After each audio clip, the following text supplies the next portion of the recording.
మేము కొర్ట్ల నియోజకవర్గం ఇబ్రహీంపట్నం మండల్ యామపూర్ గ్రామం నుంచి విచ్చేస్తాం.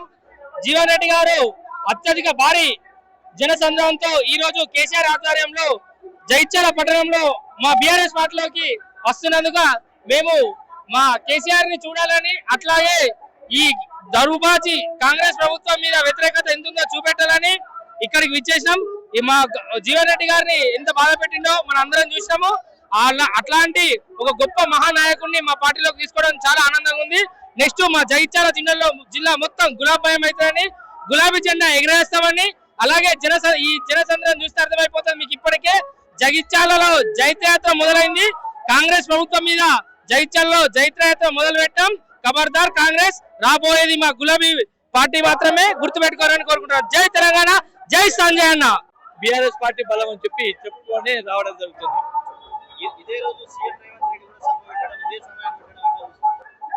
కేవలం మీడియా పత్రికా సోదరులు ఇక్కడ పేపర్లకు రావద్దు పెద్ద ఎత్తున అని చెప్పి ఇదే రోజు పెట్టుకొని ఆలోచన చేసి ఈ రోజు ఆ మెడికల్ అది రివ్యూ పెట్టుకున్నాడు.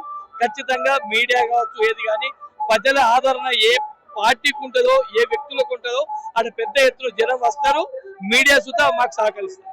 ప్రజాశక్తులకి కేసీఆర్ గారు సంవత్సరం తర్వాత రావడం జరిగింది. కానీ ఆయన రాకకు కొన్ని లక్షలాది మంది ఎదురు చూస్తున్నారు.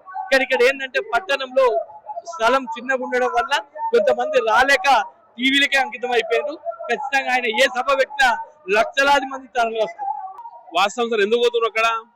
అధికార పార్టీ చేసిన దౌర్భాగ్యం, అధికార పార్టీ చేసిన అన్యాయానికి, అధికార పార్టీ చేసిన వెన్నుపోటుకు భరించలేక పార్టీ మారిండు సార్. భరించలేక పార్టీ మారిండు సార్. ఇలా పొజిషన్ మీరు చూస్తున్నారు ఎట్లున్నది పొజిషన్ ఏం కదా అనేది సార్. ప్రతి ప్రభుత్వానికి 5 ఏళ్ళు ఛాన్స్ ఇస్తారు జనాలు, 5 ఏళ్ల తర్వాత విసిపోతారు. కానీ రేవంత్ రెడ్డి పాలనకు 2 ఏళ్లకి జనాలు విసిపోతున్నారు. 2 ఏళ్లకే జనాలు విసిపోతున్నారు సార్. ఇప్పుడు జయయాత్ర చూస్తున్నారు, జగిత్యాల గడ్డ అంటే ఉద్యమం గడ్డ సార్. ఆ రోజుల మన కేసీఆర్ సార్ చంద్రబాబు నాయుడు గారు కేసీఆర్ కు మంత్రి పదవి ఇయ్యాక తప్పు చేసిండ్రు. అప్పుడు మన కేసీఆర్ గారు బయట వెళ్ళి మన పార్టీ పెట్టి ఇలా మన తెలంగాణ సాధించారు.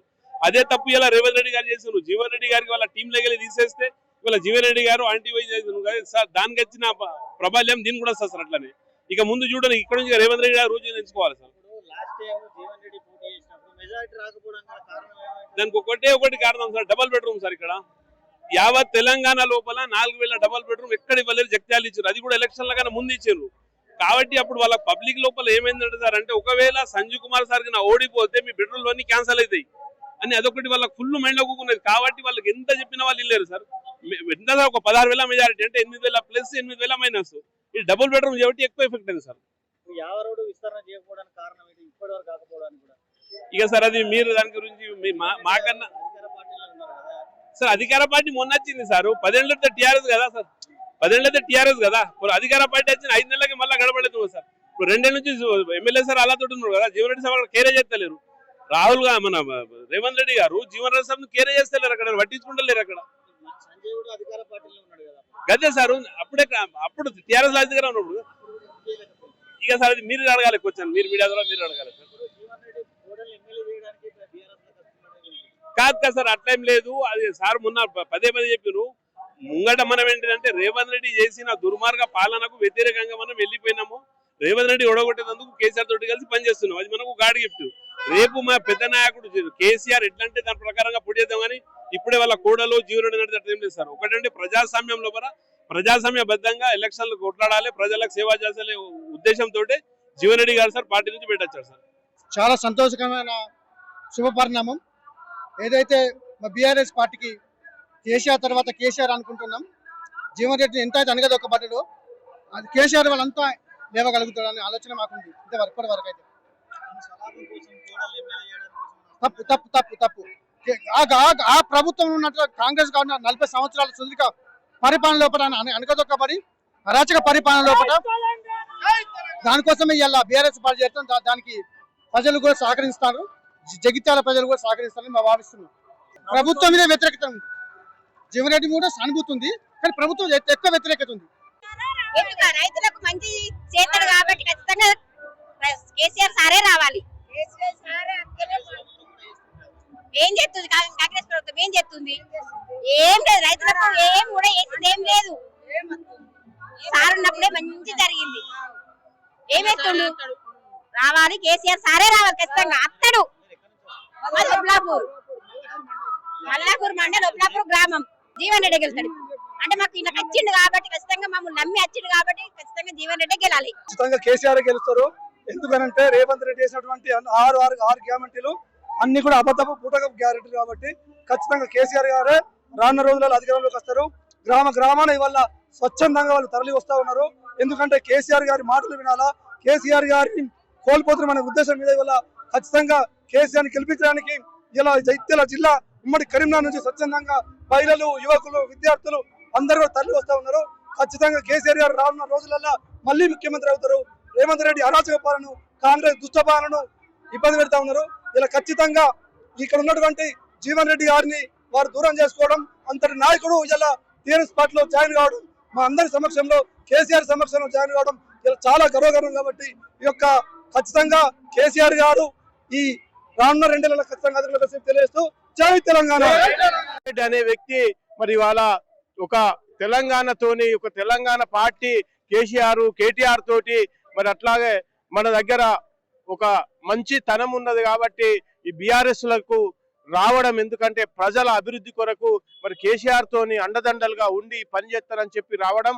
మరి అది అట్లాగే ఎందుకంటే జీవన్ రెడ్డి ఒక మంచి అనుభవం ఉన్న వ్యక్తి, ఒక మినిస్టరు, ఒక ఎమ్మెల్సీ, అటువంటి వ్యక్తి కూడా వస్తున్నాడంటే ఇవాళ ఒక గుడ్డలు పెట్టు మరి కాంగ్రెస్ ప్రభుత్వానికి ఇది మన రాష్ట్రం అంతా కూడా మెసేజ్ వెళ్ళిపోతున్నది. మేము ఇవాళ మంత్రి నుంచి పుట్టమదన్న కాన్ఫరెన్స్ నుంచి రావడం జరిగింది. మంత్రిని కూడా శ్రీధర్ బాబు సిత్తుగా ఓడిపోతాడు, ఒక్క రూపాయి పనిచేయలే ఇప్పటి వరకు. మరి సర్పంచ్ గా మేము గ్రామ పంచాయతీ నుంచి గెలిచి 4 నెలలు అవుతున్నది. 4 నెలలకు ఇప్పుడు రూపాయి కూడా పడలేదు ఇప్పటి వరకు. కేంద్ర గవర్నమెంట్ ఇచ్చినటువంటి నిధులే పడ్డాయి కానీ ఎలాంటి పడలేదు.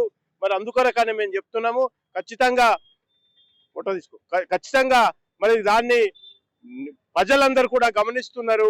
మరి అలానే ఇందిరమ్మ కమిటీ పెట్టుకొని డబ్బులు వసూలు చేసుకొని కాంగ్రెస్ వాళ్ళు మరి ఒక కాంగ్రెస్ యొక్క ఆలోచన విధానాలు ఏంటంటే ప్రజలను పీడించక తినడం. ఇందిరమ్మిల్లు ఇస్తున్నామన్నారు, ఇందిరమ్మిల్లు ఇచ్చి పేర్లు పెట్టి ఇందిరమ్మ కమిటీ పెట్టి ప్రతి ఇంటి దగ్గర ప్రతి పేదవాని దగ్గర పైసలు తీసుకోవడం, డబ్బులు తీసుకోవడం, ఇల్లు రాయడం, ఉన్నోనికి రాయడం, పేదోనికి రాయడం లేదు, డబ్బులు ఇచ్చే సోమతున్నోనికే రాయడం. మరి మళ్ళీ నెక్స్ట్ ఖచ్చితంగా బీఆర్ఎస్ ప్రభుత్వం వస్తుందని చెప్పి ప్రజలు కోరుకుంటున్నారు, ప్రజలు హర్షిస్తున్నారు. మళ్ళీ మా సారే రావాలి, మా కారే రావాలి అనేది ప్రతి వాళ్ళు కోరుకుంటున్నారు. ఇవాళ పాడి పంటలు కానీ, పశువులు కానీ, రియల్ ఎస్టేట్ కూడా పడిపోయింది. మరి ఆయన ఇండ్లు కూలుస్తున్నాడు, ఎంత రేవంత్ రెడ్డి అంటే ఆయన ఇండ్లు కూలుస్తున్నాడు. అట్లాగే మా మంత్రిలా మా పుట్టమదన్న ఖచ్చితంగా 50,000 మెజార్టీతో గెలుస్తాడు. మరి మాకు మంత్రిలా బాగా మరి శ్రీధర్ బాబు చేసేది ఫోన్ కూడా ఎత్తాడు. శ్రీధర్ బాబు అంటే ఆయన ఒక హాస్టల్ లేదు, అక్కడ ఒక డివిజన్ మంత్రి కాటారం డివిజన్ లా ఒక హాస్టల్ లేదు, మరి కలెక్టర్ కార్యాలయం లేదు, ఒక పవర్ స్టేషన్ లేదు. మరి అట్లాగే ఇంకోటి కోర్టు వచ్చింది, అక్కడ డివిజన్ అయినాక కోర్టు బిల్డింగు లేదు, మరి ఒక యూనివర్సిటీ లేదు. అటువంటి కాటారంలా ఇవాళ మదన్ వచ్చినాక, పుట్టమదన్న గెలిచినాక, మరి మా ప్రభుత్వం బీఆర్ఎస్ ప్రభుత్వం వచ్చినాక ఇవన్నీ కూడా చేయించుకుంటాం. పేద ప్రజలకు మరి గోదావరి మరి అక్కడి నుంచి రైల్వే లైన్ కూడా వేయడానికి సిద్ధంగా ఉన్నాం. ఎందుకంటే మాకు కాజిపేట నుంచి మరి నాగపూర్ వరకు, అట్లాగే రాయ్పూర్ వరకు ఛత్తీస్గఢ్ కు మంచి రవాణా ఉన్నది. దానికి కూడా మేము ఇంతకుముందు రింగ్ రోడ్ చేసుకున్నాము, దానికి కూడా మేము సిద్ధంగా. ఇప్పుడు మా పుట్టమదన్న గెలిచినాక, మా కేటీఆర్ ప్రభుత్వం వచ్చినాక మరి ఇప్పుడు ఇక్కడ అసెంబ్లీలో తీర్మానం చేసి కేంద్రానికి పంపి ఖచ్చితంగా ఇటువంటి సౌలభ్యమైన పనులు చేయడానికి సిద్ధంగా ఉన్నాము.